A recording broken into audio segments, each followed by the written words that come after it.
కార్తికేయుడు పార్వతీ పరమేశ్వరుల పుత్రుడు. కార్తికేయుడు జీవితమంతా పెళ్లి చేసుకోకుండా బ్రహ్మచారిగా ఉండిపోయాడు.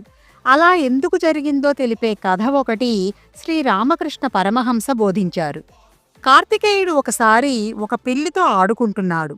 ఆటలో దాని ముఖం మీద గిల్లాడు.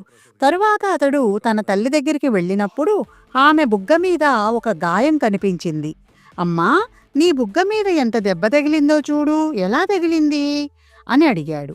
పార్వతీదేవి, నువ్వే కదా నాయనా నన్ను గిల్లావు అని సమాధానం చెప్పింది.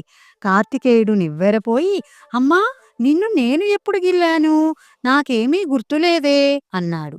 పార్వతీదేవి, నాయనా, ఈరోజు ఉదయం ఆ పిల్లిని గిల్లావు కదా, మర్చిపోయావా అని అడిగింది.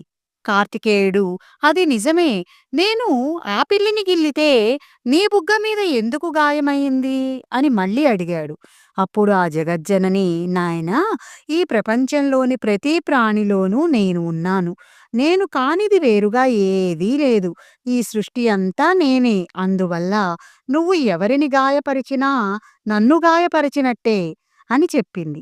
అది విని కార్తికేయుడు చాలా ఆశ్చర్యపోయాడు. జీవితంలో తానెప్పటికీ పెళ్లి చేసుకోకూడదని నిశ్చయించుకున్నాడు. అందరు స్త్రీలలోనూ తన తల్లి మూర్తీభవించి ఉంది కదా, ఇంకా ఎవరిని పెళ్లి చేసుకుంటాడు? సృష్టిలోని ప్రతి ఒక్క జీవి ఆ జగజ్జనని సంతానమే. ఈ విశ్వమే ఒక శరీరం అనుకుంటే అందులో మనమంతా వివిధ భాగాలు.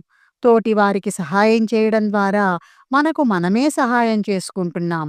అలాగే పక్కవారికి హాని చేయడం ద్వారా మనకు మనమే హాని చేసుకుంటున్నాం అని వివేకానంద స్వామి కూడా బోధించారు.